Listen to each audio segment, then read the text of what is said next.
Hello everyone, my name is Miss Sophie and today we are going to read a really fun story called The Paper Bag Princess. This story was written by Robert Munch and illustrated by Michael Marchenko. This book is great for children ages 3 and up. I chose this story because it tells the story of a brave and clever girl named Elizabeth. And she doesn't wait around to be rescued. She becomes the hero of her own story. It's a great book to remind us that we're all capable of being strong, smart, and kind, no matter what other people expect of us or what we're wearing. This story also fits beautifully with the Ontario How Does Learning Happen framework because it encourages us to think about belonging, well-being, engagement, and expression. It makes us think about how we treat others and how we see ourselves. Talks about making good choices and being proud of ourselves for just being who we are. Being engaged by listening, asking questions, getting involved in the story, and expression. Talking about what we think, how we feel, if we liked the story, if we didn't like the story, and why. My props today are my magnets here. We have a Princess Elizabeth, a Prince Ronald, and a fierce orange dragon. We also have her castle right here. I will adjust the camera. So we have her castle, we have Princess Elizabeth, Prince Ronald, the dragon, his cave, and some forests. We'll learn more about that when we read the story. So let's get into it. The Paper Bag Princess by Robert Munch. Elizabeth was a beautiful princess. She lived in a castle and had expensive princess clothes. She was going to marry a prince named Ronald. Unfortunately, a dragon smashed her castle, burned all her clothes with his fiery breath, and carried off Prince Ronald.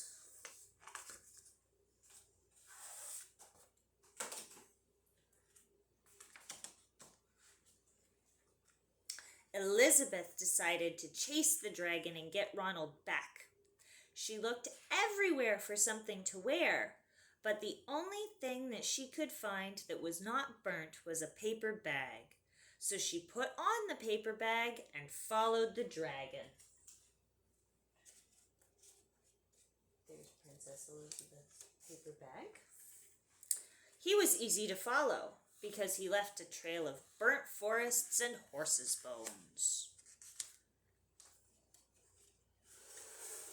Finally, Elizabeth came to a cave with a large door knocker on it.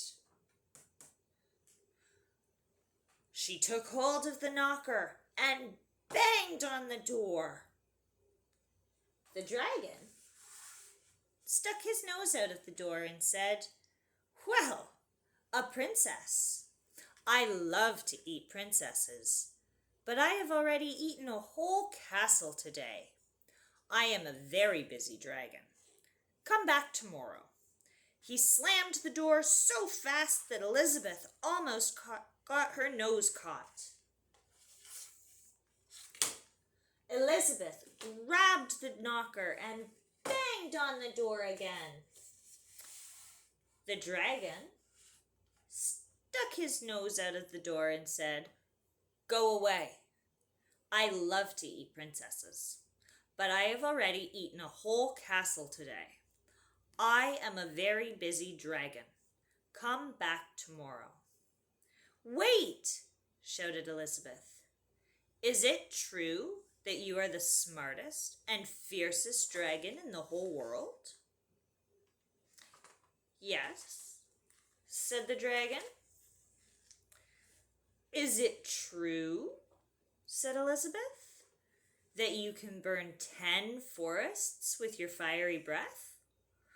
"Oh, yes," said the dragon. And he took a huge, deep breath and breathed out so much fire that he burnt up 50 forests.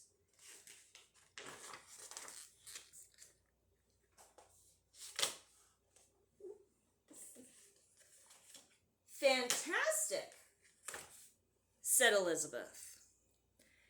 And the dragon took another huge breath and burned out so much fire that he burned up 100 forests. Magnificent, said Elizabeth. And then the dragon took another huge breath, but nothing came out. The dragon didn't even have enough fire left to cook a meatball. Elizabeth said, Dragon, is it true that you can fly around the world in just 10 seconds? Why, yes, said the dragon, and he jumped up and flew all the way around the world in just 10 seconds.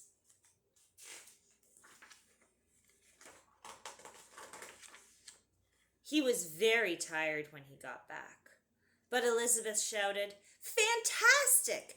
Do it again! So the dragon jumped up and flew around the whole world in just 20 seconds.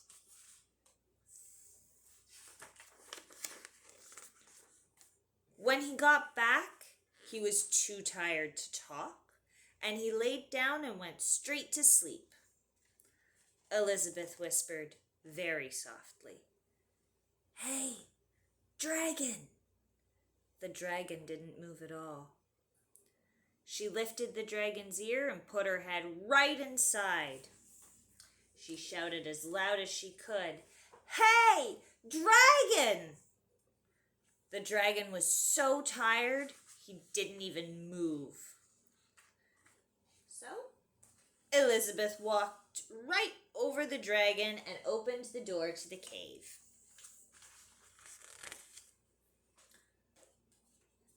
There was Prince Ronald. He looked at her and said, Elizabeth, you are a mess. You smell like ashes, your hair is all tangled, and you're wearing a dirty old paper bag. Come back when you're dressed like a real princess. Ronald, said Elizabeth,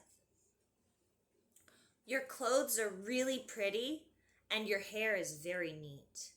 You look like a real prince, but you are a bum. They didn't get married after all.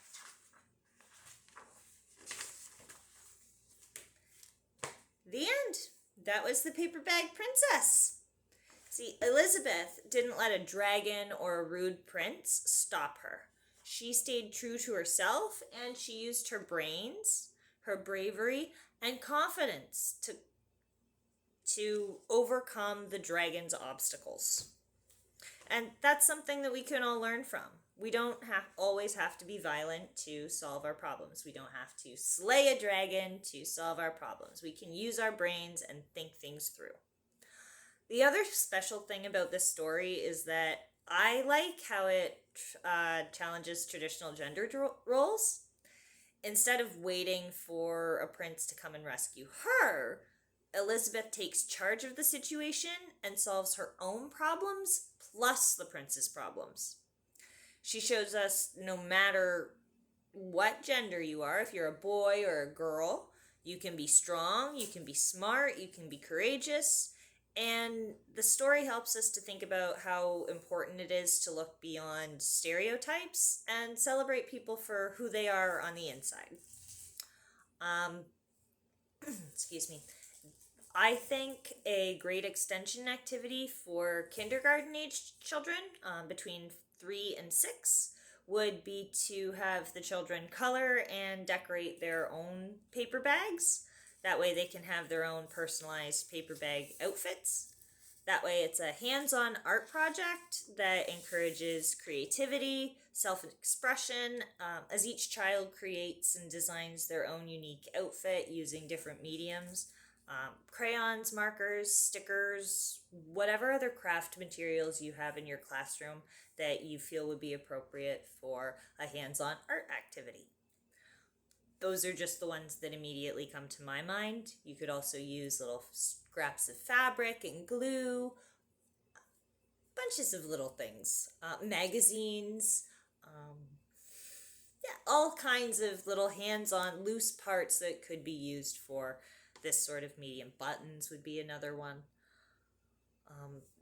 That being said, the activity itself supports fine motor skills, promoting a sense of pride, ownership, and it also helps reinforce the story's message that strength can come from within, not just from fancy clothes that you wear. The story and activity both reflect how does learning happen by supporting children's development in those key areas.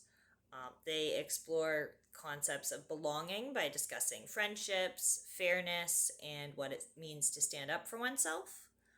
It promotes well-being as children build the confidence and emotional awareness through dramatic play and the storytelling. Engagement, of course, is fostered as children actively listen to the story, participate in retelling with their own outfits and props. And the extension activity, of course, encourages expression, giving the children the opportunity to communicate their own thoughts, ideas, and interpretations through the drawing and creative aspect of creating their own paper bag outfits. And all of this supports the Ontario curriculum and how does learning happen through language development, critical thinking, social emotional, and dramatic play if they choose to retell the story. There are so many extension activities with the Paper Bag Princess that your options are really limitless. Thank you for your time. I really appreciated it, and reading this story was a lot of fun. Thank you.